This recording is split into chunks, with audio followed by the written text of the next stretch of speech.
এক লোকের একটি গাধা পরিত্যক্ত একটি কূপের মধ্যে পড়ে গেল। ওই কূপ থেকে রেহাই পাওয়ার জন্য গাধাটি জোরে জোরে চিৎকার চেঁচামেচি করতে থাকলো। এদিকে সেই গাধার মালিক গাধাটিকে কূপ থেকে উঠানোর জন্য তার প্রতিবেশী লোকজনদেরকে ডেকে নিয়ে আসলো। সবাই যখন ওই কূপের পাশে এসে দাঁড়ালো, তখন তারা গাধার মালিককে বলতে লাগলো, ভাই, আমরা তোমার এই গাধাকে কূপ থেকে উঠাতে পারবো না। কারণ হলো, এই গাধাটিকে কূপ থেকে উঠানোর জন্য আগে রশি দিয়ে গাধাটিকে বাঁধতে হবে, আর রশি দিয়ে বাঁধার জন্য আমাদের মধ্য থেকে যে কোনো একজনকে কূপের নিচে নামতে হবে।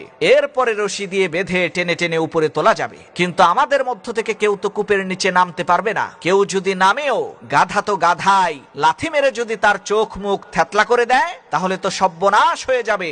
সুতরাং এই গাধাকে কূপ থেকে তোলার একটাই উপায় আছে, সেটা হচ্ছে অনেক টাকা পয়সা খরচ করে শহর থেকে প্রশিক্ষণ প্রাপ্ত লোক নিয়ে আসতে হবে। তারাই এই গাধাটিকে কূপ থেকে উদ্ধার করতে পারবে। প্রতিবেশী লোকজনের এই কথা শুনে সেই গাধার মালিক বলে উঠল, বাবা রে, আমার এই বৃদ্ধ দুর্বল গাধাকে কূপ থেকে তোলার জন্য এত টাকা পয়সা আমি খরচ করতে পারবো না।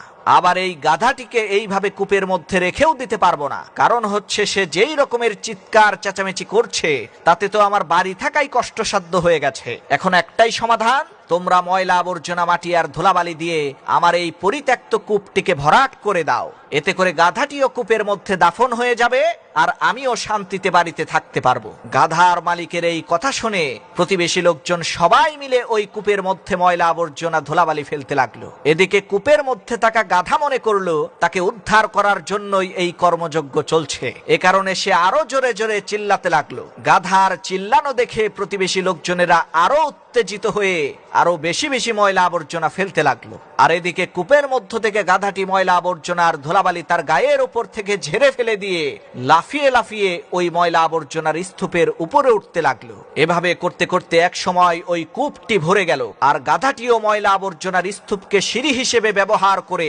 কূপের উপরে চলে আসলো। তখন লোকজন খুশিতে আনন্দিত হয়ে বলতে লাগলো, দেখো, আমরা গাধাটিকে মৃত্যুর হাত থেকে বাঁচিয়ে দিয়েছি। প্রিয় বন্ধুরা, ঠিক একইভাবে আপনার পাশে থাকা লোকজনেরা আপনাকে কটূক্তি করে, অপমান করে, অবহেলা করে, অপদস্থ করে ব্যর্থতা নামক কূপের মধ্যে দাফন করে দেওয়ার চেষ্টা করবে। এখন আপনিই সিদ্ধান্ত নেন, আপনি কি লোকজনের অপমান, অবহেলার, কটূক্তির নিচে চাপা পড়ে ব্যর্থতা নামক কূপের মধ্যে দাফন হয়ে যাবেন, নাকি এই অপমান, অবহেলার, কটূক্তিগুলোকে সিঁড়ি হিসেবে ব্যবহার করে সফলতার দ্বার প্রান্তে পৌঁছাবেন?